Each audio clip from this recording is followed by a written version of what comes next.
కూడి వచ్చిన దేవుని పిల్లలైన మీ అందరికీ వేదిక మీద ఉన్న ఎందరో దాతలు, నాయకులు, సేవకులు, పరిశుద్ధులైన సేవకులు అయిన వాళ్ళందరికీ కూడా క్రీస్తు నామములో ప్రతి ఒక్కరికి పేరు పేరున శుభాభివందనాలు తెలియజేసుకుంటున్నాను. ప్రియులారా, గత 2 దినముల నుంచి మనం పరిశీలిస్తున్న ఒక అంశం, రాబోయే ఉగ్రత నుంచి ఈ లోకాన్ని తప్పించేవాళ్ళు ఎవరు అని. ఎందుకు లోకానికి ఉగ్రత రావాలి? ఉగ్రత చూపటానికి ఎవరు సిద్ధంగా ఉన్నారు? ఈ విషయాలను గూర్చి మనం ఆలోచిస్తే భూమి మీద ఉన్న మనం అందరం ఎవరూ కాదండి, సాక్షాత్తు సర్వేశ్వరుని యొక్క ప్రతిరూపాలము, పిల్లలము. ఈ విషయం అర్థం కాక మనుషులు కుంచిత స్వభావంతో మతాల పేరట, వర్గాల పేరట, భాషల పేరట, ప్రాంతాల పేరట విడిపోయి ఒక జనం మీదికి మరొక జనం, ఒక రాష్ట్రం మీదికి మరొక రాష్ట్రం, చివరకు ఒక దేశం మీదికి మరొక దేశం యుద్ధనాదాన్ని ప్రకటిస్తుంది అంటే దేవుని యొక్క సంకల్పం వాళ్ళకి అర్థం కాలేదు అని మీరు తెలుసుకోవాలి. ప్రియులారా, ఈరోజు భూమి మీద మనందరికీ జన్మనిచ్చినది ఒకే తండ్రి, వన్ ఫాదర్. ఇది యేసువారు ప్రపంచానికి చెప్పిన నిజం. నిజంగా ఈ విషయం అర్థమైతే మనమంతా సోదరులం. చిన్ననాడు బడిలో ఒక చక్కని ప్రతిజ్ఞ మనం నేర్చుకుని ఆ ప్రతిజ్ఞ చేసేవాళ్ళు. ఏమని? భారతదేశం నా మాతృభూమి, భారతీయులందరూ నా సహోదరులు, నా సహోదరీమణులు. భారతదేశంలో ఉన్న వాళ్ళందరూ నా సోదరులు, సోదరీమణులు అనే చక్కటి ప్రతిజ్ఞ ఈ దేశంలో మనం నేర్చుకున్నాం. మరి సోదరీమణులు, సోదరులు అంటున్నప్పుడు ఆ మాటకు అర్థం ఏంటో తెలుసా అండి? సహోదరుడు అంటే సహ ఉదరము నుంచి జన్మించినవాడు, అంటే ఒకే ఉదరమును, ఒకే గర్భాన్ని పంచుకున్న వారిని సహోదరుడు, సహోదరి అంటారు. అర్థమవుతుందా మీకు? ఇవి సభ కాదండి, ఒక చక్కని దైవ పాఠాన్ని నేర్చుకుని ఒక ఓపెన్ తరగతి. మీరేం ప్రసంగ సభకు రాలేదు, ఇదేం రాజకీయ సభ కాదు. గంటలు గంటలు మాట్లాడి మిమ్మల్ని విసిగించడానికి నేనేం రాజకీయ నాయకుడిని అంతకంటే కాదు. నేను కేవలం బైబిల్ని బోధించే ఒక సేవకుడును, ఒక ఉపాధ్యాయుడును. ఎలాంటి పాఠం బైబిల్ నేర్పిస్తుందో అది చెప్పడానికి బైబిల్ చదివి వచ్చిన వాడనంతే. నాకున్న జ్ఞానం కాదు అది. నేను చెప్పే ఈ మాటలన్నీ నేను చదువుకున్న బైబిల్ అనే పుస్తకములో పఠించి నేర్చుకుని మీకు ప్రకటిస్తున్నా. ఈ చక్కటి గ్రంథం, ప్రపంచం ఏదేదో మాట్లాడుతుంది ఈ గ్రంథం కోసం. ఈ గ్రంథాన్ని బ్యాన్ చేయాలనో, ఈ గ్రంథం వెలివేయబడాలనో, ఈ గ్రంథాన్ని అనుసరించే వారి దేశంలో ఉండకూడదనో. ఏమండి, ఇటువంటి అనుచితమైన వ్యాఖ్యలు చాలామంది, ఇందులో ఉన్న సారం అర్థం కాక ఎవరో కొందరు సహోదరులైన మన మధ్య చిచ్చు పెట్టడానికి రెచ్చగొట్టే మతోన్మాదుల మాటల వలన అపార్థం చేసుకుంటున్నాం అంతే. నేను చెప్పే ఈ మాటలు మీరు వింటే ఖచ్చితంగా ఇది ఎంత పరిశుద్ధమైన గ్రంథం. బైబిల్కున్న పేరు పరిశుద్ధ గ్రంథం. పవిత్రత. ఎందులో పవిత్రత? దేనిలో పరిశుద్ధత? రాయించినది దేవుడు గనుక తన పిల్లలందరి కోసం ఆయన మేలును యోచించి రాశాడు, నిష్పక్షపాతంగా.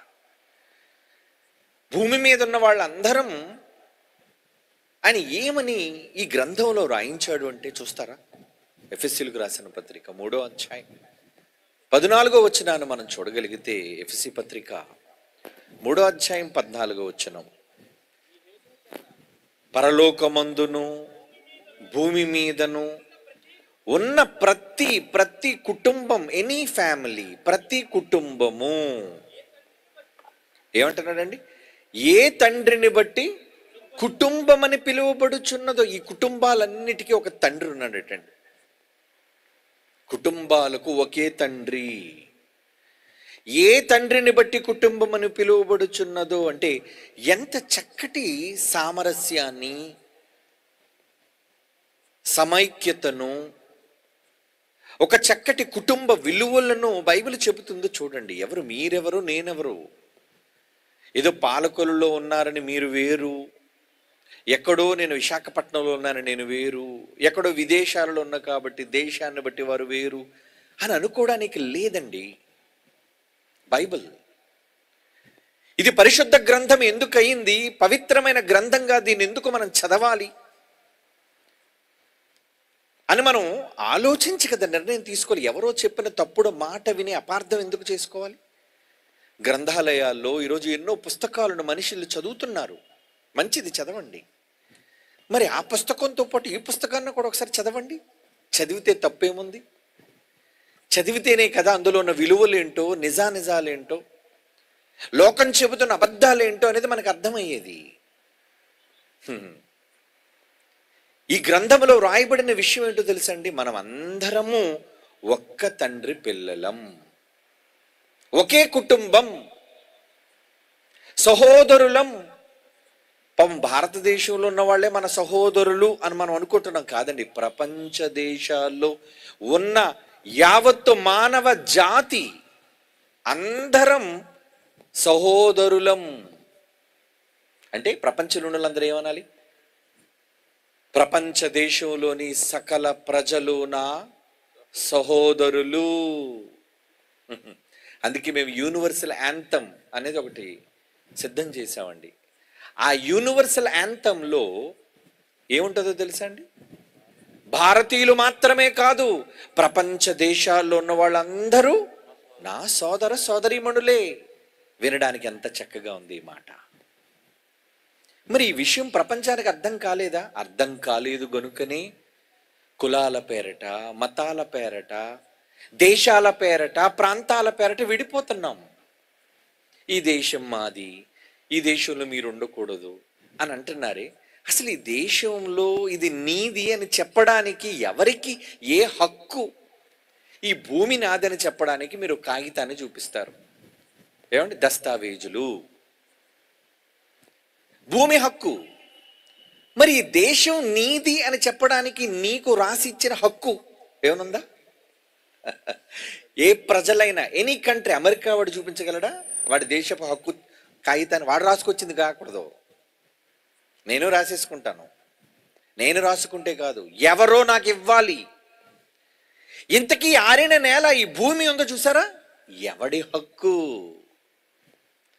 ఎవరి తాత ముత్తాతలు దీన్ని చేసి మనకి ఇచ్చారు చెప్పండి? మనం యథార్థం మాట్లాడుకోవాలి. ఏదో బైబిల్ కాబట్టి పక్షపాతంగా బైబిల్ని నమ్మేయండి అని చెప్పే బోధకుడు కాను నేను. అలా చదవలేదు బైబిల్. బైబిల్లో అలాంటి విషయాలు లేవు కూడా. బలవంతంగా దేనిని నమ్మించే ప్రయత్నం బైబిల్ ఎప్పుడూ చేయదు. నిజాలని చెబుతుంది బైబిల్. కనుక భూమి మీద ఇది నాది, భూభాగం, భారతదేశం నాది అనడానికి ఈరోజు చాలా మంది ఈ దేశం మాది, క్రైస్తవులు ఇక్కడ ఉండకూడదు, వెళ్ళిపోవాలి అంటున్నారే. పాపం అమాయకు తమ్ముళ్ళు. ఏమండి, అసలు ఈ భారతదేశంలో మొట్టమొదట ఎవరున్నారు? వాళ్ళకి చరిత్ర తెలుసా? లేదు. ఏదో చరిత్ర, భారతదేశపు చరిత్ర చదువుకుంటే ఏం చెప్పిందో తెలుసా అండి? ఈ భారత భూభాగానికి మొదట ద్రావిడులు వచ్చారు. మీరు చదువుకున్నారా కళాశాలలో? ద్రావిడులు. తరువాత మొదట తెగగా ద్రావిడులు వస్తే వాళ్ళు ఉత్తర భారతదేశంలో దీన్ని ఆక్రమించుకుంటే వలస ప్రయాణం చేస్తూ భూభాగం కనబడినప్పుడు అక్కడికి వచ్చి అక్కడ ఇల్లులు కట్టుకొని, గుడారాలు వేసుకొని, ఏమండి, తమ నివాసాన్ని ఏర్పాటు చేసుకుంటే ఈలోపు మరొక జాతి వచ్చింది, ఆర్యులు. నేను భారతదేశ చరిత్ర చెబుతున్నాను సుమా. ఆర్య తెగ వచ్చిందట. వాళ్ళు వచ్చి ఏం చేశారట? ఈ ద్రావిడులైన వాళ్ళు బలహీనులు కనుక భయపెట్టి, మీరు పొండిరా, ఈ దేశం మాది అని ఆర్యులు దీన్ని ఆక్రమించుకున్నారు. ఏమంటే నేను చెబుతున్న మాటలు కాదు, సొంత మాటలు కావు, మనం భారతదేశ చరిత్రలో చదువుకున్నది. ఏమండి ఇండియన్ హిస్టరీ అంటారు దాన్ని. అంటే కైబరు బోలను కనుమలకుండా మొట్టమొదట వచ్చినది ద్రావిడులు అయితే ఆ తర్వాత వచ్చిన వారు ఆర్యులు. పైన ఉత్తర భారతదేశంలో ఆర్యులు ఉంటే క్రింద దక్షిణ భారతదేశంలో ఉన్నదందరూ ద్రావిడులు. అంతేనా? ఓకే. మరి ఆర్యులు రాకముందు, ద్రావిడులు రాకముందు ఈ దేశం ఎవరి సొత్తు? ఈ భూభాగం ఎవరి సొత్తు? అయినా దేశం అంటే మట్టి కాదు, దేశం అంటే మనుషులో అని చెప్పాడే ఒక చక్కని రచయిత, మన దేశ రచయిత. ఎంత మంచి మాట. మరి దేశం అంటే ప్రజలైన మనమైనప్పుడు భారతీయులం కదా, మనమంతా సహోదరులం కదా. దేశం అంటే మనమైనప్పుడు నేల నాదంటావేంటయ్యా? నేల నీదా? బైబిల్ ఏం చెప్పిందో తెలుసండి, చూస్తారా?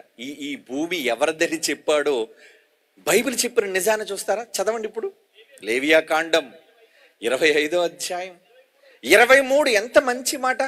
క్రియేటర్, ఈ భూమిని సృష్టించిన సృష్టికర్త సర్వమానవాళితో చెబుతున్న మాట. ఏంటా మాట? లేవియా కాండం 25వ అధ్యాయం 23 వచనమండి. భూమిని శాశ్వత విక్రయము చెయ్యకూడదు. నువ్వెవడు అమ్మేయడానికి? నీకున్న రైట్ ఏంటి? నువ్వెవరు అమ్ముతున్నావు? శాశ్వత విక్రయము చెయ్యకూడదు.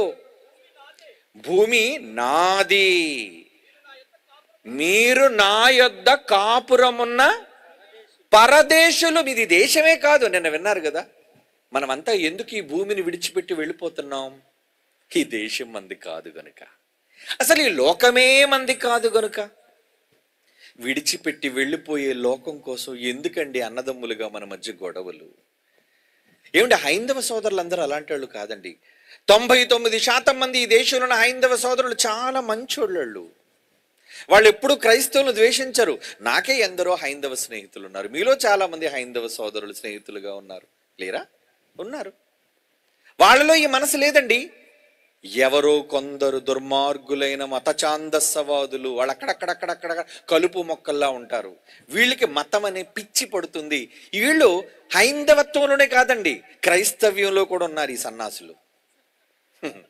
సర్వమతాలలో ఈ పిచ్చెక్కిన వాళ్ళు ఉన్నారు. అంటే వీళ్ళకి వాళ్ళ గ్రంథాలలో ఉన్న సారం అర్థం కాలేదు అని అర్థం.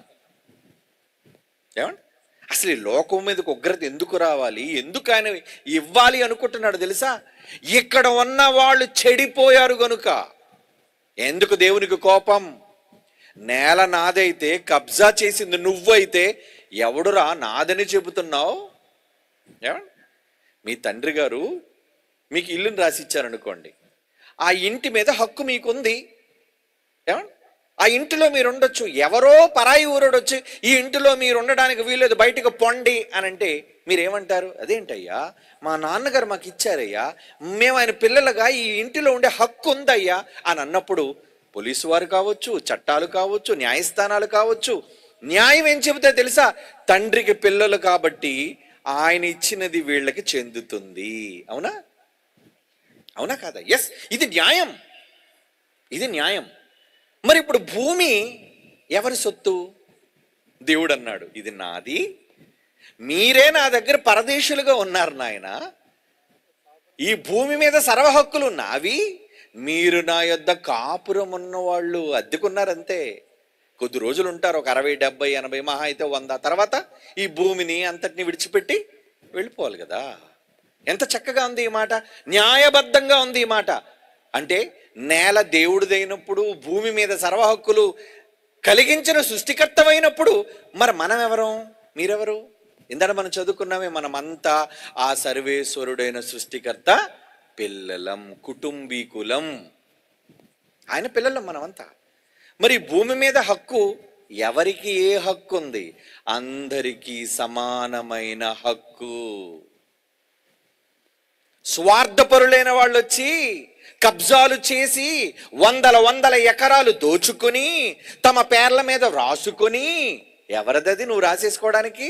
నవాబు ఇచ్చాడు. ఆడేవాడు, వాడికి ఎక్కడి నుంచి వచ్చింది? నవాబుకి చెప్పండి, నవాబుకి ఎక్కడి నుంచి వచ్చింది? జమీందారులకి ఎక్కడి నుంచి వచ్చింది? లేదా బ్రిటిష్ వాడు నీకు ఇస్తే ఆడెవడు? బ్రిటిష్ వాడెవడు? వాడిదా ఈ నేల? ఏమండి? పోని వలస వచ్చినాడు ఆర్యుడిదా ద్రావిడుదా ఈ భూమి? ఎవడిది కాదు. నిర్మానుష్యంగా ఉన్నప్పుడు నువ్వు వచ్చావు, టెంట్ వేసావు, బతుకు, తప్పులేదు. ఇది నాది అని పక్కోడిని వెళ్ళగొట్టకో, తప్పు కదా అది. ఏమండి? మరి దేశంలో జరుగుతున్నది ఏంటి చెప్పండి? ఏమండి? సరిహద్దుల కోసం గొడవలు, రాష్ట్రాల కోసం గొడవలు, నదుల కోసం గొడవలు. నదుల కోసం మళ్ళీ గొడవలు ఏంటి? మన గోదావరి నది కోసం చాలా కేసులు పెండింగ్ ఉన్నాయండి, తెలుసా మీకు? కర్ణాటకకి మనకి మధ్య ఏమండి కేసులు ఏంటంటే, ఈ జలాలు, గోదావరి జలాలు మావి, ఆలమట్టి డ్యామ్ కట్టినందుకు ఈ జలాలు మాకు కూడా సర్వ హక్కులు ఉంటాయి అని కర్ణాటక ప్రభుత్వం అనుకున్నా. ఎందుకు వాళ్ళెవడు? కర్ణాటకలో ఉన్న కర్ణాటక వాసి ఎవడు? ఆంధ్రాలో ఉన్న ఆంధ్రావాసి ఎవడు చెప్పండి? వీళ్ళంతా వన్ ఫ్యామిలీ, ఒక కుటుంబం. మూలానికి వెళ్ళిపోతే, వెనక్కి వెళ్ళిపోతే బైబిల్ చెప్పిన సత్యం మీరు వింటారా? వినాలి. అందుకే చెప్తున్నాను, బైబిల్ మతాన్ని బోధించలేదు. బైబిల్ మంచితనాన్ని బోధించింది, సమానత్వాన్ని బోధించింది, పరిశుద్ధతను నేర్పించింది. మనమంతా ఎక్కడి నుంచి వచ్చాం? బైబిల్ని అడిగితే ఎంత చక్కని మాట చెప్పిందో చూడండి. అపోస్తుల కార్యములు 17వ అధ్యాయం 26వ వచనం అండి. బైబిల్లో ఉన్న మాటలు ఎప్పుడో వేల సంవత్సరాల క్రితం బైబిల్లో రాయబడిన మాట చెబుతున్నాను. ఈరోజు ఏదో మీకోసం నేను రాసుకొని తెచ్చేలేదా మాట? మిమ్మల్ని ఎందుకు నేను మోసం చేయాలి? ఉన్నదే కదా చెప్పాలి నేను. అక్కడ ఏమన్నది చూడండి. అపోస్తుల కార్యములు 17వ అధ్యాయం 26వ వచనములో, యావత్తు భూమి మీద, అది ఎన్ని ఖండం, ఏ ఖండం అయినా కావచ్చు, అమెరికా, రష్యా, ఏమండి, ఆసియా, యూరోపా, ఇవన్నీ ఖండాలు కదా, 7 ఖండాలు మనకి, అంటార్కిటికాతో కలిపి. యావత్తు భూమి మీద కాపురముండుటకు దేవుడు ఒకని నుండి, చూడండి తెర మీద మీకు కనబడుతుంది బైబిల్లో రాయబడిన మాట, ఒకని నుండి ప్రతి జాతి మనుష్యులను సృష్టించి. జాతి అంటే మనం పెట్టుకునే కులాల జాతులు కాదు అక్కడ, ఏమండి, మనం పెట్టుకున్నాం అవన్నీ. ఇక్కడ జాతి అంటే ఒకడు నల్లగా ఉండేవాడు, ఒకడు తెల్లగా ఉండేవాడు, ఒకడు పొట్టిగా ఉండేవాడు, ఒకడు పొడుగుగా ఉండేవాడు. అదండి ఒక నీగ్రో జాతి, ఒక చైనీస్ జాతి, ఒక ఇండియన్ జాతి, ఒక రెడ్ ఇండియన్ జాతి, ఏమండి, ఒక రష్యన్ జాతి. వీళ్ళంతా జాతుల ప్రజలు. ఈ జాతుల ప్రజలందరికీ మూల పురుషుడు ఎవరట? ఒక్కడే. ఒకని నుండి అంటున్నాడు చూడండి, ఒకని నుండి ప్రతి జాతి మనుష్యులను సృష్టించి. అంటే మనమంతా ఆయన కడుపులో నుంచే వచ్చాం కదండి. అంటే మనందరికీ ఒక తండ్రేనా? మరి ఎంత బాగుందండి. అంటే అన్నదమ్ములమా? ఎస్. ఆంధ్ర వచ్చిన తర్వాత, తెలంగాణ నుంచి విడిపోయిన తర్వాత మేం తెలంగాణ, మేం ఆంధ్ర అనుకున్నారు పిచ్చోళ్ళు. ఏమండి, అప్పటి వరకు ఆంధ్ర అంతా కలిసే ఉండేది. కానీ ఎప్పుడైతే రాష్ట్రాలు విడిపోయి ద్రమలు వచ్చేసారు, తెలంగాణ తల్లి వేరేగా ఉంది, ఆంధ్ర తల్లి వేరేగా ఉంది. ఏమండి, నిజానికి ఒకే తల్లి అండి.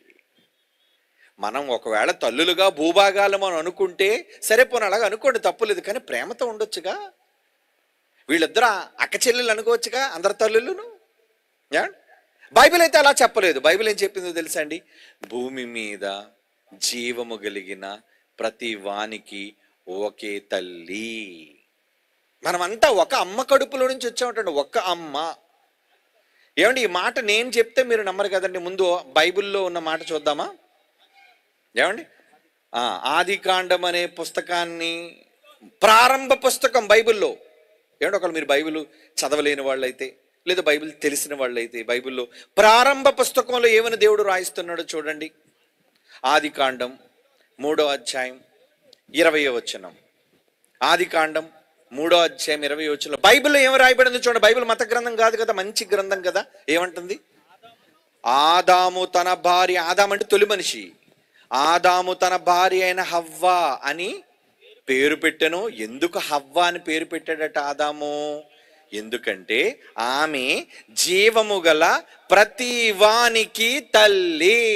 అబ్బా, మీకు జీవం ఉందా? అమెరికాడికి జీవం ఉందా? ఉంది. రష్యాడికి జీవం ఉందా? ఉంది. భూమి మీద మనిషిగా జీవం ఉన్న ప్రతి వానికి ఒకే తల్లి అని బైబిల్ చెప్పిందండి. వేల సంవత్సరాలు. ఈ మాట రాయబడింది క్రీస్తు పూర్వం వేల సంవత్సరాల క్రితం బైబిల్లో నమోదు చేయబడిన మాట. మీ బైబిల్లో అలాగే చెప్తారులేండి, అన్ని కట్టుకథలు. మాకు వేరే వేరే తల్లులు ఉన్నారు, మాకు వేరే వేరే జనాంగాలు ఉన్నాయి, మేమంతా ఒక్కటి కాదు. ఏమండి, వీడొక కులం, వాడొక కులం, వాడొక కులం, వీడొక కులం, ఏమండి అని ఈరోజు భారతదేశంలో కుల వ్యవస్థ ద్వారా ఎంతమందిని ఎన్ని రకాలుగా, ఒకడు ఎక్కువ ఒకడు తక్కువ అని, ఏమండి ఒకడు అంటరానివాడు అని, ఒకడు గొప్పవాడు అని అనుకునే సందర్భాలు ఈ దేశంలో చరిత్రలో ఉన్నాయో లేవో నేను చెప్పనవసరం లేదు, మీకు తెలుసు. అగ్రకులాలం వాళ్ళు వెళుతుంటే కనీసం వాళ్ళ త్రోవలో కూడా నిలబడడానికి వీల్లేదండి. స్వతంత్రం రాకముందు మన దేశ పరిస్థితి. అంటరాని వాళ్ళు, దళితులు, కనీసం వాళ్ళు వెళ్ళే త్రోవ కూడా నడవకూడదట, వాళ్ళు త్రాగే నీళ్లు కూడా వీళ్ళు తాకకూడదట. ఎందుకు? వాళ్ళు ఎవరయ్యా? ఎవరనుకుంటున్నావు అసహించుకోవడానికి? వాళ్ళు నీ తమ్ముళ్ళయ్యా. వాళ్ళు నీ తమ్ముళ్ళు, తల్లుళ్ళు, చెల్లెళ్ళు, అక్కలు. ఈ మాట వినడానికి ఎంత బాగుంది. నీ చెల్లిని నువ్వు అసహించుకుంటావా?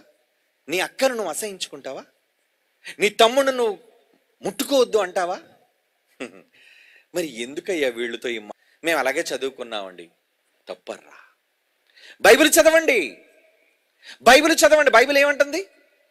ఏమని ఇప్పుడు మనం చదువుకున్నాం 3:20లో, ఆదాము ఎందుకు హవ్వను పేరు పెట్టాడు అంటే భూమి మీద ఉన్న ప్రతి వానికి, జీవము కలిగిన ప్రతి వానికి ఒకే తల్లి అంటే ఒక అమ్మ కడుపులో నుంచి మనమంతా వచ్చామో అని బైబిల్ చెబుతుంది.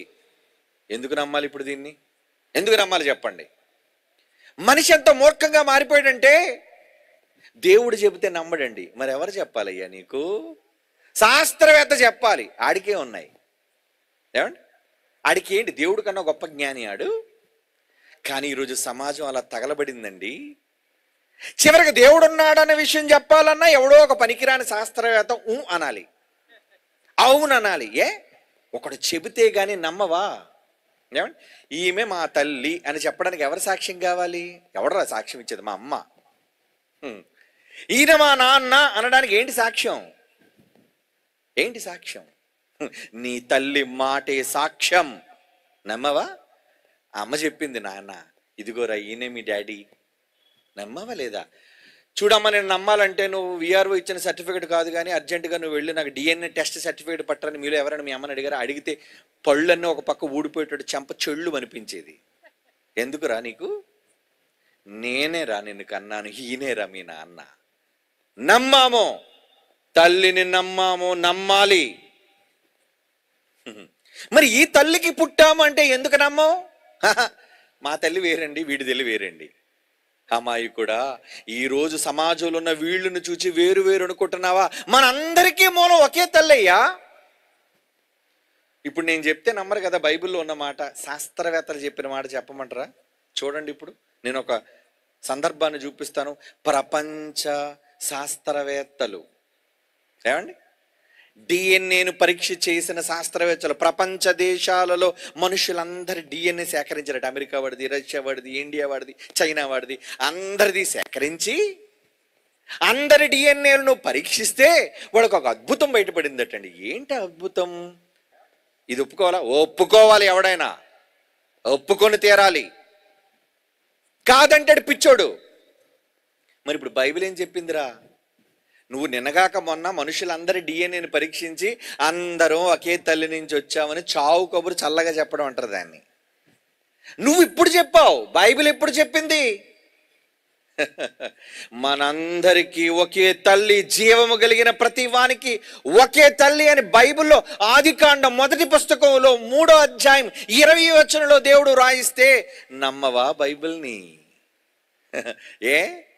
ఎవడో చెప్పాడు మత పుస్తకం, దీన్ని చదవద్దు, నమ్మొద్దు అని. మంచి ఉందయ్యా జ్ఞానం. మనందరం ఒకే కుటుంబం అని చెప్పిన మహాజ్ఞాన గ్రంథం అండి బైబిల్. గ్రీకులు తెలుసు కదా మీకు, యూరోప్ దేశంలో ఉంటారు. అందులో అరిస్టాటిల్, ప్లాటో, ఏమండి, వీళ్ళందరూ చాలా గొప్ప గొప్ప శాస్త్రవేత్తలు. గ్రీకు దేశస్తులు వాళ్ళు. వాళ్ళకి పురాణాలు ఉన్నాయండి, గ్రీకు పురాణాలు, గ్రీక్ మైథాలజీ అంటారు దాన్ని. వాళ్ళలో దేవుడు ఉన్నాడండి. ఏమండి? ఆ ముఖ్యమైన దేవుడు ఏమండి? జ్యూస్ అంటారు వాడిని, జ్యూస్. వాడి పేరు జ్యూస్. వాడు సొంత చెల్లినే పెళ్లి చేసుకున్నాడండి. సొంత చెల్లిని పెళ్లి చేసుకున్నాడు. వాడికి పిల్లలు పుట్టారండి. వాళ్ళ గర్భాల్లోంచి వచ్చిన వాళ్ళే దేవుళ్ళండి. ఆ దేవుళ్ళలో మీకు అందరికీ తెలిసిన సినిమాలో ఒక దేవుడు, వాడే థార్ అంటారు, చుత్తు పట్టుకొని ఉంటాడు. తెలుసా మీకు? థార్, THOR సినిమా కూడా తీసింది. ఏమండి? అమెరికా వాళ్ళు తీశారు ఆ సినిమా. అంటే వాళ్ళ పురాణాల ప్రకారంగా దేవుళ్ళు, వాళ్ళకి పెళ్ళిళ్ళు, వాళ్ళ గర్భాన పుట్టిన వాళ్ళు మాత్రమే దేవుళ్ళు. మరి మీరంతా మట్టి మనుషులు. అంటే వాళ్ళ వాళ్ళ వాళ్ళ గ్రీకు పురాణాలు ఏం చెప్తున్నాయి? ఒరే మనుషులరా, మీరంతా కిందన్నోళ్ళు, వాళ్ళు దేవుళ్ళట, వాళ్ళు దేవుళ్ళని పెళ్లి చేసుకుంటారట, వాళ్ళ దేవుళ్ళకి పిల్లలట, వీళ్ళ తర్వాత వాళ్ళే దేవుళ్ళు అవుతారట. మరి నువ్వు దేవుడు కాదురా, నువ్వు సేవకుడు, బానిస మాకు. వాళ్ళు గ్రీకు పురాణాలు అవే చెప్తున్నాయండి. మనిషి వ్రాసినదైతే అలాంటి తప్పుడు జ్ఞానం ఉంటుంది. దేవుడు నిన్ను ప్రేమించారా? పక్కన భార్యని ప్రేమిస్తాడా? భార్యనే ప్రేమిస్తాడు. ఆవిడ గర్భాన్ని పుట్టినోడిని దేవుడిగా చేస్తాడు. కానీ దేవుడా నన్ను దేవుడు చేయాలంటే పోరా, నువ్వు అంటరానివాడు, నీచుడు, పోరా అంటాడు. ఏ జ్ఞానం బాగుంది? అందరూ సమానమే, అందరూ ఒకే తండ్రి పిల్లలని బైబిల్ గ్రంథం బాగుందా? నా గర్భాన పుట్టిన వాళ్ళే పిల్లలు, నాకంటూ భార్య పిల్లలు ఉన్నారు, వాళ్లే దైవాలని చెప్పిన గ్రీకు పురాణాలు బాగున్నాయా? చెప్పండి, ఏవి బాగున్నాయి? ఏది ధర్మంగా ఉంది, ఏది అధర్మంగా ఉంది? చదివితేనే కదా తెలిసేది. మరి ఎందుకు చదవరు?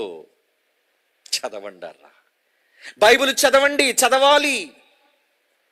కారణం, మనమంతా దేవుని గర్భము నుంచి పుట్టిన వాళ్ళం, ఆయన పిల్లలం.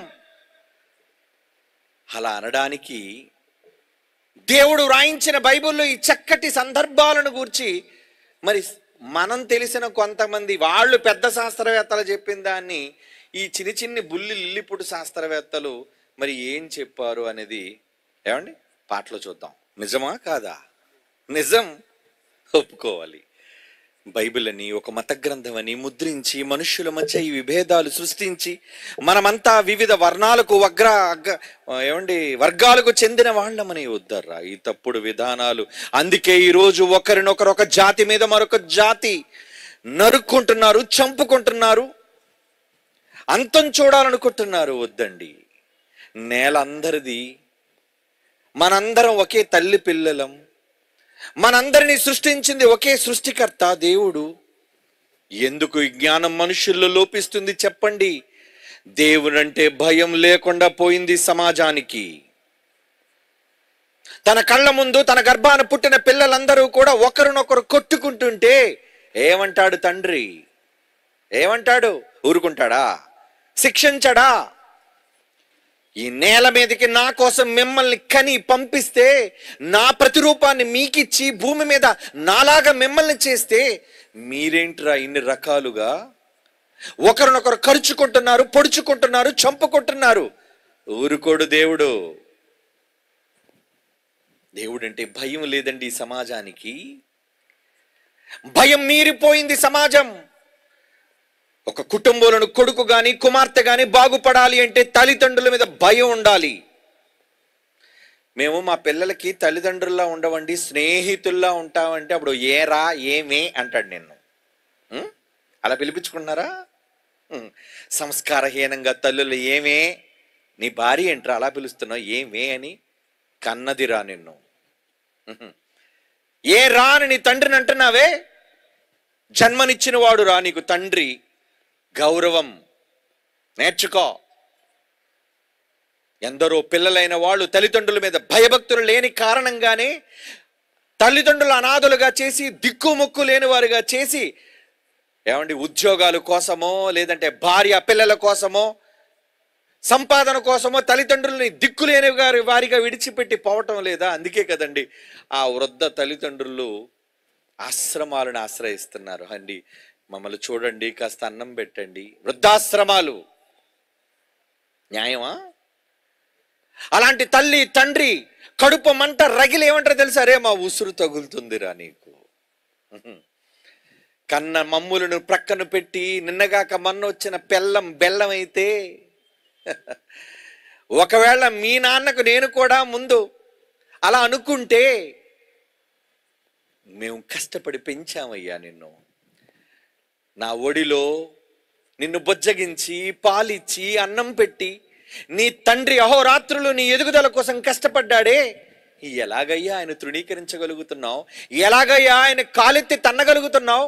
ఎలాగయ్యా ఆయన అనరాని దుర్భాషలు మాట్లాడగలుగుతున్నావు? నాకు ఒక కుటుంబం తెలుసండి, వారంలో 5 రోజులు వాళ్ళ తల్లితో తగువండి. వాళ్ళు క్రైస్తవులో కాదో నాకు తెలియదు, కానీ ఎప్పుడూ తల్లిని తిడుతూ కొడుతూనే ఉంటాడండి. ఏం కొడుకు వాడు? నీ మీద ప్రేమతో పాలిచ్చి బుజ్జగించి భుజాన్న వేసుకొని నీకు అన్నం తినిపించి ఇంత పెద్దవాడిగా చేసింది. ఎక్కడుంది నీ తల్లి మీద నీకు కృతజ్ఞత? కన్నందుకు తల్లిదండ్రుల మీద కృతజ్ఞత లేకపోతే శాపనార్థాలు పెడతావే. మరి దేవుడి విశాలమైన సృష్టిని చేసి మీలో ప్రతి ఒక్కరికి నిష్పక్షపాతంగా గాలి, నీరు, వెలుగు, వేడి, సారం అందరికి అన్నిటినీ ఇచ్చాడే నిష్పక్షపాతంగా. మరి ఆయనకు నువ్వు ద్రోహం చేస్తే, ఆయనకు నువ్వు అన్యాయం చేస్తే, ఆయన కళ్ళ ముందే మీరంతా కీచులాడుకొని కాట్లాడుకొని నా దేవుడు వేరు, మా నాన్న వేరు, మా నాన్న వేరు అంటే ఒకే ఒక్క నాన్న ఏమంటాడు తెలుసా? అరే నేనే రా మీ నాన్న, మీ బాబుని, నేనే మీ బాబుని. వినవా? బెత్తం తెస్తాడు, భయపెట్టడానికి, సరిదిద్దడానికి, తన పిల్లలను క్రమపరచడానికి. ఆ కోపంలో ఏముందో తెలుసా? నిన్ను సరిదిద్దాలన్న మంచి. ఒక మాస్టారు చేతిలో బెత్తమున్నా, ఒక తల్లి చేతిలో ఎర్రగా కాల్చిన ఒక పనిముట్టున్నా నీకు వాత ఎందుకు వేస్తుందో తెలుసా? నువ్వు మారాలి అని. మా అమ్మ నా మీద ఉగ్రత చూపిస్తుందండి అనకూడదు. ఉపాధ్యాయుడు నా మీద ఉగ్రత చూపిస్తున్నాడండి అనకూడదు. చెవి మెలివేసినా, బెత్తంతో దెబ్బలు తట్లు తీరేటట్లుగా నేను కొట్టినా దాని వెనక ఉన్నది నీ మంచి. ఇది మనుష్యుల వల్ల నీకు జరిగే మంచి అయితే దేవుడు ఆయనంటే భయపడాలా వద్దా ఈ సమాజం? లేదు, భయం లేదు. అందుకే ఏమంటున్నాడు చూడు, ఇర్మియా గ్రంథం 5వ అధ్యాయం 22వ వచనం. ఇర్మియా గ్రంథం 5వ అధ్యాయం 22వ వచనం అండి. సముద్రము దాటలేకుండానట్లు దాని తరంగములు ఎంత పొర్లినను, అది ప్రబల లేకయు ఎంత ఘోషించినను అది దాటకుండా ఉండునట్లు నిత్య నిర్ణయము చేత దాని ఇసుకను సరిహద్దుగా నియమించిన నాకు భయపడరా, నా సన్నిధిని వణకరా. ఇదే యెహోవా వాక్కు అంటున్నాడు చూడండి. అవునా? దేవుడు ఏం కోరుకుంటున్నాడు? భయం. ఎవరికి ఉండాలి భయం? మానవ జాతికి దేవుడంటే ఉండాలి భయం. భయం మీరుతున్నారు కనుకనే శిక్ష అమలు చేస్తున్నాడు. ఉగ్రత, కోపం రగిలిపోతుంది ఆయనకి. మనం బ్రతుకుతున్న విధానాలు చూచి, మొదటి రోజు మీరు చూశారు కదా, ఒరే ఆడది ప్రేమించుకోవడం ఏంటిరా, మగాడు పెళ్లి చేసుకోవడం ఏంటిరా, ఏంటి సంస్కృతి, ఏంటి దారుణమైన విపత్కర పరిణామం. పెళ్లి చేసుకోవటం, వాడుకోవటం, వదిలేయటం జంతువు చేసిందంటే అర్థం ఉందిరా. అది జంతువు, మృగం. దానికి లేదు, మానవుడు లాంటి ఆలోచన లేదు దానికి. మరి నువ్వేంటి? పెళ్లి చేసుకుంటావు, పిల్లల్ని గంటావు, విడిచిపెట్టేస్తావు. ఏమవ్వాలి వాళ్ళు? ఏమనంటే నా భార్యకి అయ్యాలండి, నా భర్త శాడిస్ట్ అండి. ఎన్ని కారణాలు చెబుతున్నావు? కుటుంబ వ్యవస్థ ఈరోజు దేశాల్లో కుప్పకూలిపోతుండడానికి కారణం ఏంటో తెలుసా? దేవుడంటే భయం లేకపోవటం. ఎవరు మందలిస్తారు చెప్పండి? ఈ ప్రభుత్వాలా మందలించవు, ఈ చట్టాలా వాళ్ళ మందలించవు. ఏమంటున్నాయి చట్టాలు? ఇద్దరు ఆడవాళ్ళు పెళ్లి చేసుకుంటారా? చేసుకోండి, పర్లేదు. చట్టాలు చేశారు. ప్రపంచ దేశాల్లో ఆడవాళ్ళు పెళ్లి చేసుకోవడానికి లెస్బియన్ మ్యారేజెస్, గే మ్యారేజెస్ లాఫుల్. చేసుకోండి, పర్వాలేదు. ఎవరండి భయపెడతారు వాళ్ళని? ఈ సమాజానికి భయపెట్టే వాళ్ళు ఎవరు? దేవుడు అన్నాడు, నాకు భయపడవురా నువ్వు, నా సన్నిధిని వణకవా, నిన్ను వణికించేవాడు లేడనే కదా, నిన్ను వణికించేవాడు లేడనే కదా, నిన్ను వణికించేవాడున్నాడు. ఆయనే సృష్టికర్త అయిన దేవుడు. ఆయన కంట కన్నీరు రప్పిస్తే, పిల్లలుగా ఉండి ఆయన మీద తిరుగుబాటు చేస్తే ఆయన ఏమంటున్నాడు చూస్తారా? కొన్ని మాటలు యెషయా గ్రంథం 1వ అధ్యాయం 2వ వచనం నుంచి చూడండి. యెషయా గ్రంథం 1వ అధ్యాయం. ఆవేదనతో నిండిపోయిన కన్న తండ్రి మాటలు. యెహోవా మాట్లాడుచున్నాడు ఈ సర్వ సమాజముతో, మానవ జాతితో మాట్లాడుతున్నాడు. ఆకాశం ఆలకించు, ఓ మోస్తున్న భూమి చెవియొగ్గు.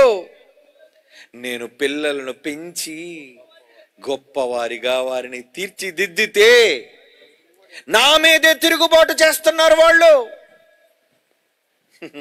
ఒకరినొకరు దోచుకుంటున్నారు, ఒకరినొకరు నరుక్కుంటున్నారు, ఒకరినొకరు చంపుకుంటున్నారు. ఏమండి, ఈరోజు బ్లాక్ మనీ విదేశాలు, స్విట్జర్లాండ్లో ఉందా బ్లాక్ మనీ? ఎవరి డబ్బది? పేదవాడి అన్నం. పేదవాడి అన్నం అండి. ఈరోజు దోచుకుంటూ కోటీశ్వరులుగా మారిపోతున్న రాజకీయ నాయకులు ఉన్నారే, ఒక్కొక్కడికి కోట్లు కోట్లు కోట్లు కోట్లు. ఒక సీటు కోసమే ఖర్చు పెడతాడు, ఏం కాకుండా కోట్లు. ఒక ఓటు కోసం ఖర్చు పెడతాడు, ₹1,000, 2,000, 3,000, 5,000 తీసుకో ఓటేయ్. ఎక్కడిది వాడికి? ఒక 5,000 ఉంటే ఒక నెలంతా బ్రతికే కుటుంబాలతో, చిన్ని కుటుంబాలుగా ఉన్న మనం, వీడికి ఎక్కడి నుంచి వచ్చింది 1,000 కోట్లు? దోపిడీ, ప్రజాధనం, ప్రజల కష్టం పీల్చుకు తింటున్నాడు. ఏ చట్టాలు వాడిని ఏమనలేవే. ఏమనంటే సిబిఐ వాళ్ళు వస్తారు, ఐటీ వాళ్ళు వస్తారు, రైడ్లు చేస్తారు, లోపల వేస్తారు, హ్యాపీగా 3 పూట్ల భోజనం పెడతారు. అక్కడేం వాడికి శిక్షలే ఉన్నాయా చెప్పండి? ఈరోజు చట్టాలలో శిక్షలు అమలు చేస్తున్న ఎక్కడున్నాయి చెప్పండి? సత్యం రామలింగరాజు మీకు తెలుసు కదా, సత్యం అధినేత. ఒక 20 ఏళ్ల క్రితం లోపలేశారండి, కోట్ల రూపాయలు సంపాదించాడని. వచ్చేసాడు బయటికి, అయిపోయింది వాడి శిక్షాకాలం. మరి ప్రజల డబ్బంతా ఏమైంది? స్వాహా. ఆడికి బుద్ధి చెప్పేవాడు లేడు, ఆడికి బుద్ధి చెప్పేవాడు లేడండి. ఇలా ఎందరు అండర్ వరల్డ్ డాన్లు లేరు చెప్పండి? ఈ ప్రపంచంలో ఎంతమంది ప్రజల మీద పడి రక్తాన్ని పీల్చుకు తింటున్న రక్త పిపాసుల్లో లేరు చెప్పండి? పేదవాడి కష్టం, దోపిడీ, దగ, మోసం, భయం లేదు దేవుడంటే. ఎంత మోసం చేసి భక్తుడట. మరలా భక్తులు ఏం చేస్తారు? ఒరే దేవుడికి వేసారా ఏంటి? ఒక అజ్ఞాత భక్తుడు దేవుడికి వేసాడు. ఎన్ని కోట్లు? 10 కోట్లు వేసారట హుండీలో. ఎక్కడ కొట్టేశావు?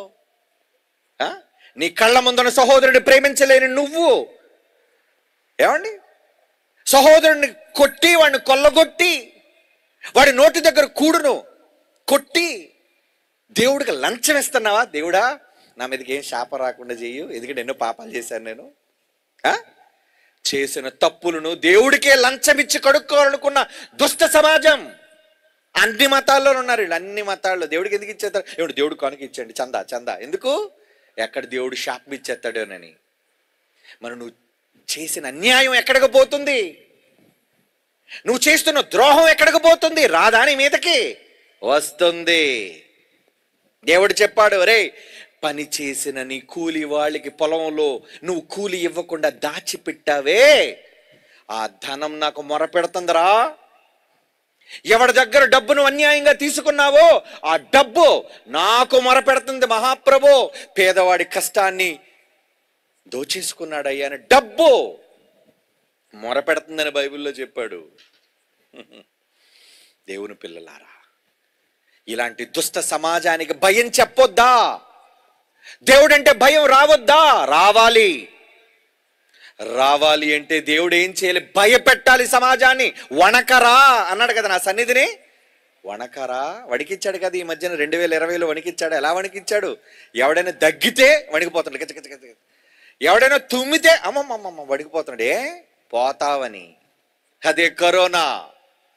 అదొక్కటే అనుకున్నావేంటి? చాలా ఉన్నాయి ఆయన దగ్గర. ఏంటి? ఈ సమాజం ఎందుకు భయంకరమైన రోగాలు పట్టి పీడిస్తున్నాయో అర్థం కాదు.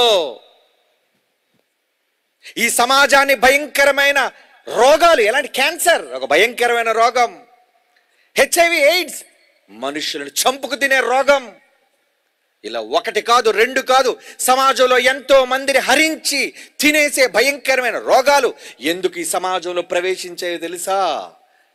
మనుష్యులు చేసే విపత్కర పరిస్థితులు. అవన్నీ దేవుడు మనుష్యులకు బుద్ధి చెప్పడానికి పంపిన ఆయుధాలు అన్నాడండి. వాటిని ఆయుధాలు. కీర్తనల గ్రంథం 106వ కీర్తన చదవండి. దేవుడు అంటే భయం కలగాలి సమాజానికి. 29 కీర్తనల గ్రంథం 106వ కీర్తన 29 వచనం. వారు తమ క్రియల చేత, పనుల చేత దేవుడికి కోపము పుట్టించగా వారిలో తెగుళ్ళు. ఎందుకు వచ్చింది కరోనా? ఎందుకు వచ్చింది రోగం? తెగుళ్ళు రేగెను. అప్పుడు ఏమవుతుంది? తెగులు వస్తే మనిషి తగలబడిపోతాడు, కట్టెల మీద తగలబడిపోతాడు. ఎందుకంటే ఎంతమంది ఉసురు. దేవుడా కాపాడు అన్న కాపాడ్డాయన, రక్షించు అన్న పాదాల మీద పడిన రక్షించడాయన. ఎందుకంటే దేవుడు అంటే భయం ఉంటే పొరుగురున్న నీ సహోదరుని ప్రేమిస్తావయ్యా.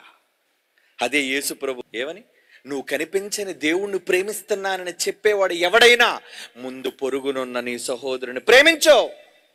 వాడే నీకు దైవం. వాడికి పెట్టు అన్నం, వాడికి పంచు ఆహారం, మంచినీళ్లు, మందులు. అదే కదండి క్రైస్తవ్యం చేసింది. దాన ధర్మాలు చేసి పేదవాడికి అన్నం పెట్టి, ఆకలితో ఉన్నవాడికి నీరిచ్చి, వస్త్రాలు ఇచ్చి, మందులు ఇచ్చి, వాళ్ళందరినీ కూడా ప్రేమించి కటాక్షిస్తే మతం అని ఎందుకయ్యా అంటావు? మంచిది. పొరుగువాడిని ప్రేమించడం మంచి. దీన్ని కూడా మతపరమైన రంగు పులుగుతున్నావా అన్నారు. అవునండి, వీళ్ళందరూ వీళ్ళకి రోగాలకు మందులు ఇచ్చి, బట్టలు ఇచ్చి మతంలో కలిపేసుకుంటున్నారట. ఏమండి, మరి మతంలో కలిపేసుకుంటే ఇన్ని సంవత్సరాలుగా స్వతంత్రం వచ్చి ఇన్ని దశాబ్దాలు అయిపోయిందే. ఏమండి, దేశంలో క్రైస్తవులు ఎక్కువ ఉన్నారా, హైందువులు ఎక్కువ ఉన్నారా? హైందువులే కదండి మెజారిటీ. మరి మారిపోలేదా? బట్టలు ఇచ్చినంత మాత్రాన మారదయ్యే సమాజం. మందులు ఇచ్చినంత మాత్రాన మారదయ్యే సమాజం.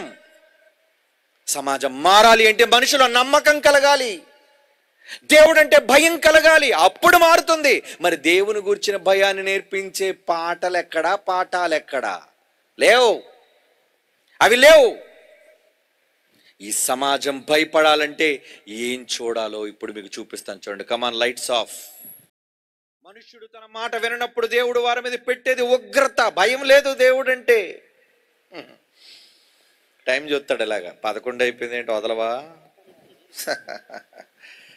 ఏమండి, దేవుడికి టైం ఇచ్చాం మనం.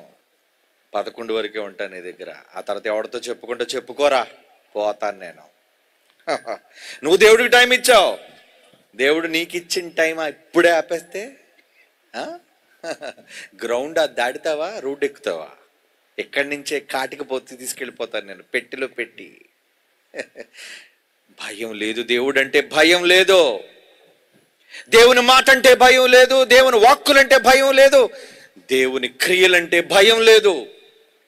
ఎందుకు ఉగ్రత చూపించకుండా ఉండాలి చెప్పండి? ఇలా ఉగ్రత చూపించుకుంటూ వెళ్ళిపోతే ఎవరండి ఆయనకి మిగిలేది?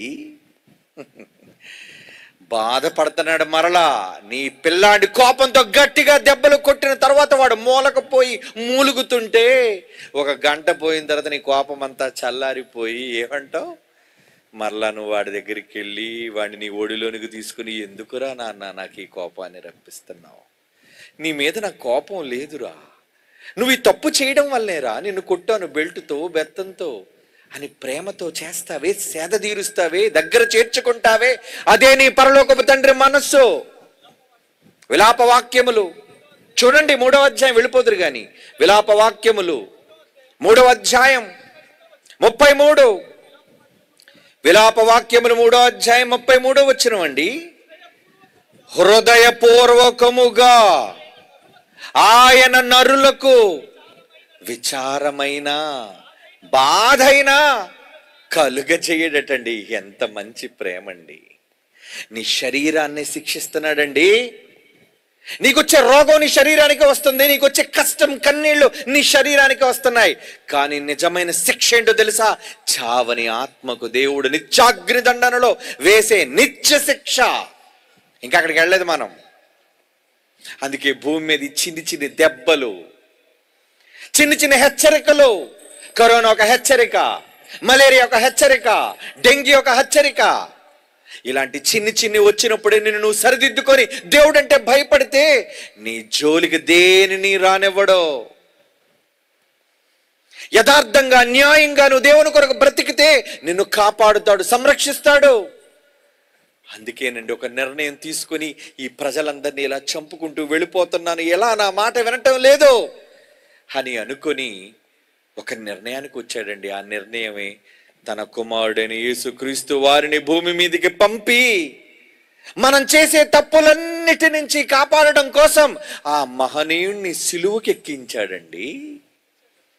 ఆయన పొందిన దెబ్బలు మీకు స్వస్థత, ఆయన పొందిన గాయములు మీ పాపములకు పరిహారం.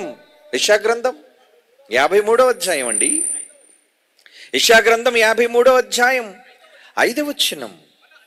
మన అతిక్రమములను బట్టి ఆయన గాయం, నీకు కొట్టవలసిన దెబ్బలన్నీ యేసుకు సిలువలో కొట్టాడట. మన దోషములు, రోజు మనం చేస్తున్న పాపములను బట్టి నలగగొట్టబడెను. మనకు పడవలసిన శిక్ష ఆయన మీద పడెను. ప్రజలకు అర్థం కాలేదు, ఎందుకండి సిలువేయబడ్డ యేసు ప్రభువుని హేళన చేస్తున్నారు. సిలువట, మేకులట, దిగలేడట, రక్షించుకోలేడట. ఆయన సిలువెక్కింది నీకోసమేనయ్యా. నువ్వు చేస్తున్న దోషణ, నువ్వు చేస్తున్న పాపాలు క్షమ. దేవుడు తలుచుకుంటే ఈ క్షణమే తన మీద తిరుగుబాటు చేసిన వాళ్ళని రోగంతో మొత్తి చంపేయగలడు. కానీ ఎందుకు ఇంకా సహనంగా ఎదురు చూస్తున్నాడో తెలుసా? నువ్వు మారాలి అని. అవునండి, అందుకే తన కొడుకును పంపుకున్నాడు, సిలువలో చంపుకున్నాడు. ఈ ప్రేమ నీకు అర్థం కాదే? ఆయనేనండి ఉగ్రత నుంచి తప్పించడానికి, రక్షించడానికి అడ్డుపడ్డ మహనీయుడైన. చూడండి బైబిల్లో ఈ మాట. రోమీలకు రాస్తున్న పత్రిక, రోమా పత్రిక 5వ అధ్యాయం 9వ వచనం. రోమా పత్రిక 5వ అధ్యాయం 9వ వచనం. కాబట్టి ఆయన రక్తము వలన ఇప్పుడు నీతిమంతులుగా పాపులమైన మనం తీర్చబడి మరింత నిశ్చయముగా ఆయన ద్వారా ఉగ్రత నుండి రక్షింపబడుదుము. నిత్యాగ్ని దండన, నరకమనే ఉగ్రత మనుషుల ఆత్మలకు రాకుండా ఉండాలి అంటే ఎవరు పడ్డారడ్డు? యేసుక్రీస్తు రక్తము కార్చి సిలువలో నిన్ను, నన్ను, సర్వ సమాజాన్ని దేవుని ఉగ్రత నుంచి రక్షింపబడును అంటున్నాడు. చూడండి, ఎవరండి ఈ రాబోయే ఉగ్రత నుంచి తప్పించే వాళ్ళు? ఒకే ఒక్క నాథుడు, సర్వలోక రక్షకుడు. ఆయన పేరు యేసుక్రీస్తు. ఆయన మరణించి సమాధి చేయబడి 3వ దినమున మృత్యుంజయుడై తిరిగి లేచాడే నిన్ను పరలోకానికి నివాసిగా చేయటం కోసం, తాను వెళ్లే మార్గంలో నిన్ను తీసుకుని వెళ్ళటం కోసం. మతం అంటావా ఆయనది? ఆయన చావుని హేళన చేస్తున్నావు కదా.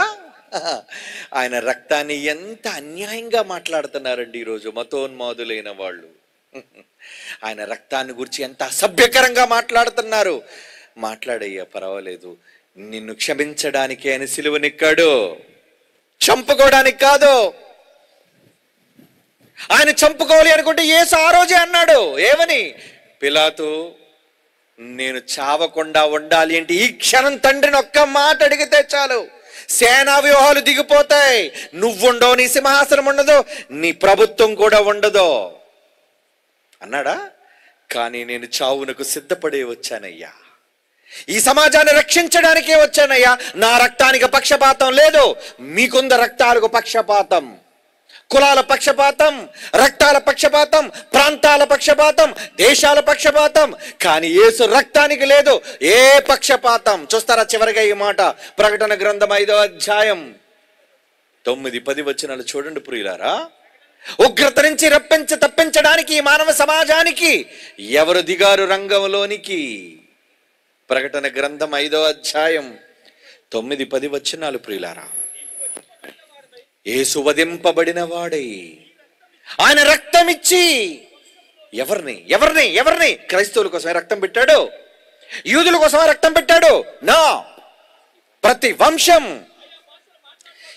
ఏ భాష మాట్లాడిన వాడవైనా ఆయా భాషలు మాట్లాడు వారిలోనూ, ప్రతి ప్రజలోనూ, ప్రతి జనములోనూ దేవుని కొరకు మనుష్యులను కొని ఏమిచ్చి కొన్నాడు? ఎంత ఇచ్చి కొన్నాడు? ప్రాణమిచ్చి కొన్నాడు, రక్తమిచ్చి కొన్నాడు. ఆ రక్తానికి పక్షపాతం లేదు. వీడు హైందవుడు, వీడు ఇస్లాం, వీడు క్రైస్తవుడు, వీడు యూదుడు లేదు. వీడు భారతీయుడు, వీడు పాకిస్తానీయుడు, వీడు అమెరికా వాడని లేదు. సర్వజనుల కోసం, పాప ప్రక్షాళన కోసం సిలువనెక్కాడండి ఆ మహనీయుడు. అదే కదా ఈరోజు గుడ్ ఫ్రైడే అంటున్నారు. ఏంటి దాని అర్థం? ఈ శుభ శుక్రవారంలో ఆయన సిలువ నెక్కి చావడం వెనక ఉన్న కారణం మానవ జాతిని ఉగ్రత నుంచి తప్పించటం కోసం. అదే కదా మనం చదువుకున్నాం. ఆయన రక్తము వలన ఇప్పుడు నీతిమంతులుగా తీర్చబడి మరింత నిశ్చయముగా ఆయన ద్వారా, యేసు ద్వారా ఉగ్రత నుంచి రక్షింపబడుదుము. చాలా మాటలున్నాండి ఇలాంటి బైబిల్లో. టైం లేదు, ఆలస్యంగా ప్రారంభించారు ఈరోజు. దేవుని పిల్లలారా, మతంగా చూడకండి బైబిల్ని. క్రీస్తుని మత సంబంధమైన వ్యక్తిగా చూడకండి. సర్వమానవాళికి మంచిని నేర్పించిన మహామూర్తి ఆయన. సర్వము, మనుష్యులందరూ ఒకే తల్లి పిల్లలని, సమానత్వాన్ని నేర్పించింది బైబిల్. పక్షపాతం లేదు బైబిల్కి, కుల వ్యవస్థ లేదు బైబిల్లో. అందరినీ ప్రేమించి అందరినీ దేవుని సన్నిధికి నడిపించాలన్న మంచి నేర్పించింది బైబిల్. అలాంటి బైబిల్ని అపార్థం చేసుకోకండి. అలా అపార్థం చేసుకుంటే ఈ లోకానికి సువార్త పేరట యేసు మరణ సమాధి పునరుద్ధానాలు ప్రకటించండి. అదే మీ విధి. God bless you all. కళ్ళు మూసుకోండి, ప్రార్థన చేసుకుందాం. పరిశుద్ధుడైన తండ్రి, దేవా, నీ పిల్లలు ఆలస్యమైన మీ మాటల కోసం ఓపికతో ఎదురు చూశారు తండ్రి. వాడి మనస్సులను, వాళ్ళ హృదయాలను తెరవండి. మీ మాటల ద్వారా వాళ్ళని ఉత్తేజపరిచినందుకు ధన్యవాదాలు. మీ ఉగ్రత నుంచి ఈ లోకం తప్పించబడాలి అంటే యేసు మార్గము ద్వారానే అని ఈ సమాజానికి ప్రకటించే పిల్లలుగా వాళ్ళని మలచండి. కష్టపడిన పాలకులు, బైబిల్ కాదని విద్యార్థులు, కుటుంబాలు, క్రైస్ట్ చర్చ్ పిల్లలు, ఎందరో సేవకుల ప్రార్థనలు నీ కుమారుడు ద్వారా నాయకత్వంలో జరిగించిన ఈ సభలో అనేక మందికి మేల్కొల్పుగా మారగలుగుటకు ఈ రాత్రి వారి హృదయాలను మార్చండి, రక్షించండి. మీ కుమారుని పవిత్ర రక్తము చేత వాళ్ళని శుద్ధీకరించండి నాయన. కష్టపడిన ప్రతి వ్యక్తికి 100 రెట్లు ప్రతిఫలాన్ని అనుగ్రహించండి. మా అపరాధములను క్షమించండి తండ్రి. క్రీస్తు రక్తములో మా అందరికీ స్వర్గాన్ని అనుగ్రహించండి. మీ సేవలో ప్రపంచ దేశాల్లో అనేక మందిని మీ వైపు పిల్లలకు, మా కుటుంబాలకు అనుగ్రహించండి. సంఘాలను దీవించండి, పెద్దలను దీవించండి.